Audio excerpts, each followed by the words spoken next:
Bienvenue dans la deuxième partie de cet enseignement profond sur les 5 principes qui rendent la prière puissante. Dans la première partie, nous avons médité ensemble sur les 3 premiers fondements essentiels qui donnent de la force à la prière. Si tu ne l'as pas encore regardé, je t'invite à le faire. Le lien se trouve dans la description en commentaire. Prends le temps d'en imprégner, puis reviens ici pour que nous découvrions ensemble les 2 dernières clés. Des clés précieuses qui peuvent donner une nouvelle dimension à ta vie de prière. S'il te plaît, si tu crois que Dieu ne parle pas pour rien, ne quitte pas son message avant la fin, sinon tu pourrais ralentir les rêves que Dieu veut accomplir à travers son message. Car YouTube ne le proposera pas à d'autres. Aide plutôt l'œuvre de Dieu à continuer. Regarde jusqu'au bout, clique si j'aime, écris un commentaire pour témoigner.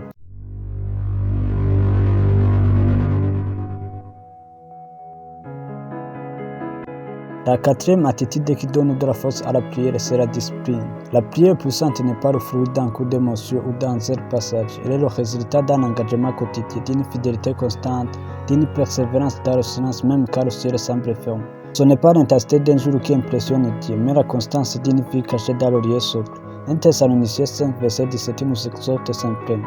Il est dit, priez sans cesse. Cette parole révèle que la prière est une inspiration spirituelle, un état d'être, pas seulement un acte ponctuel. C'est pourquoi les hommes et les femmes de fait sont déjà disciplinés dans la prière, pas simplement inspirés. La discipline commence là où la motivation s'arrête. Tu n'as pas besoin d'être toujours dans l'ambiance pour prier. Tu n'as pas besoin de sentir une onction pour te lever à 5 heures du matin. Tu obéis, tu persévères et tu construis. Romains 12, verset 1 dit, offrez vos corps comme un sacrifice vivant. Ton corps fait dormir, fuir, manger, se distraire, mais ton esprit dirigé par le Saint-Esprit le conduit à l'autel. Tu dis à ton âme, mon âme, bénis l'Éternel même si tu es fatigué. Le feu ne doit jamais s'éteindre. Dans Lévitique 6, verset 13, Dieu donne cet ordre clair.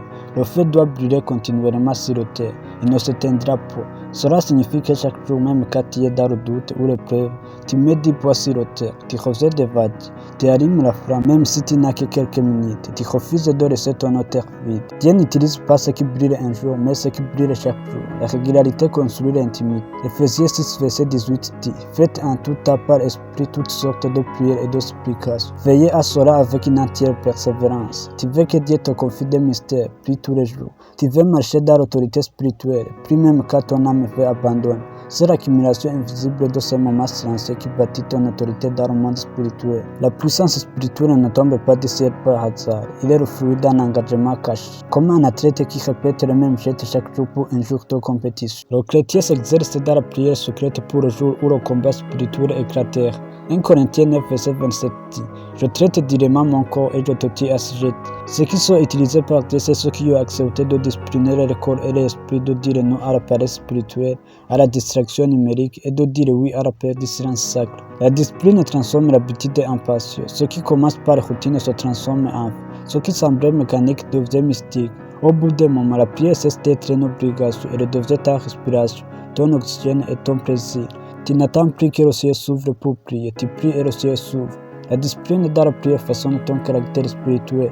Elle ouvre les cieux à ton temps fixe. Elle est ancrée dans la volonté de Dieu même quand les émotions s'effondrent. Elle te rend sensible à la voix de Dieu même dans le silence. Elle te qualifie pour les combats spirituels majeurs. Sans la discipline, tu stagnes spirituellement. Un chrétien discipliné est une cible facile. Il peut être zèle un jour et totalement froid d'autres jours. Le diable n'a pas peur de ton émotion temporaire, mais il tremble devant ta fidélité quotidienne. Si tu ne disciplines pas ton âme, c'est le diable qui va la former. La discipline est le tel quotidien ou le fait d'être. Elle n'est pas spectaculaire, mais elle est essentielle. Les héros de Dieu sont des hommes et des femmes de constance, pas seulement de puissance. Ils savent que la gloire se trouve dans la persévérance. Si tu veux que ta prière devienne puissante, alors fais de la prière ta discipline, pas juste ton secours.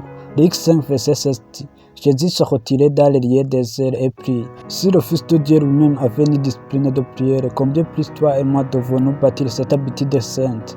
La 5e, qui est la dernière attitude qui donne de la force à la prière, c'est la générosité. La prière puissante ne vient pas seulement des paroles que tu prononces, mais du cœur avec le cœur actif. Elle est des signes d'un cœur transformé par Dieu, c'est la générosité. Cette clé souvent négligée a pourtant la capacité d'ouvrir les cieux fermés, de faire mémoire d'évader et d'activer des réponses invisibles. Luc 6, verset 38 dit, donnez et il vous sera donné. On versera dans votre sein une bonne mesure, serrée, secouée et qui déborde. La générosité n'est pas un acte humain, c'est un principe spirituel. Quand tu donnes, tu ne perds pas, tu sèmes dans l'éternité. Et cette semence, Dieu ne l'oublie jamais. Quand tu pries, tu parles à Dieu. Mais quand tu donnes, ta générosité parle de toi à Dieu. C'est ce que nous révèle l'histoire de Corneille, un officier romain qui n'était pas même juif, mais qui priait et donnait avec sincérité. Acte 10, verset 4 dit: tes prières et tes aumônes sont montées devant Dieu et il s'en est souvenu. Imagine cela, tes dons montent, ta compassion monte et Dieu s'en soucie. Cela devient un mémorial spirituel, une trace céleste gravée dans son cœur. Dans Luc 7, verset 4 à 5, tes anciens juifs disent à Jésus: il mérite que tu lui accordes cela, car il aime notre nation et c'est lui qui a bâti notre synagogue. Le centenier romain n'était pas un homme d'alliance, il n'était pas reconnu comme du peuple de Dieu, mais il avait semé avec son cœur et ce que les parents n'auraient pas pu obtenir. Sa générosité l'a fait venir Jésus lui-même. Là où ton statut échoue, ta générosité peut te recommander. 2 Corinthiens 9, verset 7 dit que chacun donne comme il l'a résolu dans son cœur, sans tristesse ni contrainte, car Dieu aime celui qui donne avec vous.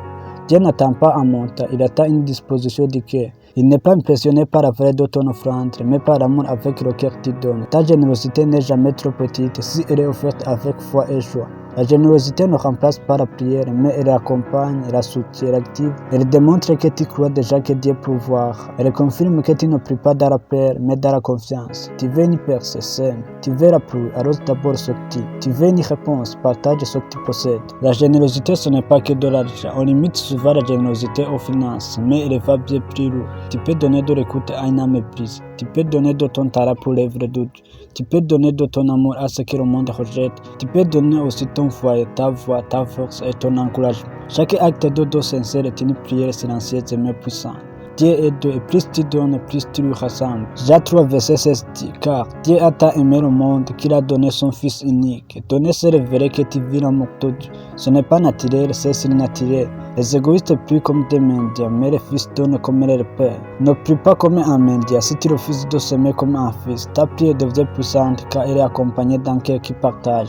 La générosité crée un impact dans le monde spirituel. Elle tire le regard de Dieu sur ta vie. Elle confirme que tu as confiance en lui pour tes besoins. Elle prouve que tu vis pour donner, pas pour accumuler. Tu veux que Dieu se souvienne de toi dans l'épreuve, soit celui qui donne dans la vie. Proverbe 11, verset 25 dit: l'âme bienfaisante sera rassasiée, et celui qui arrose sera lui-même arrosé. Voilà, nous venons de parcourir ensemble 5 principes qui donnent de la force à la prière. Dans cette deuxième partie, nous venons de voir la discipline et la générosité. Et dans la première partie, nous avons déjà découvert la sanctification, l'humilité et l'action de grâce. Si tu fais de ces principes ton style de vie, ta vie de prière ne sera plus jamais la même. Car ces prières ne sont pas des simples conseils, ils sont des fondements spirituels qui attirent la faveur de Dieu et libèrent sa puissance. Alors, commence dès aujourd'hui à les mettre en pratique. Ne te contente pas d'écouter, vis ce que tu as reçu. Aime la vidéo et partage-la à quelqu'un qui a soif de voir Dieu agir puissamment à travers la prière.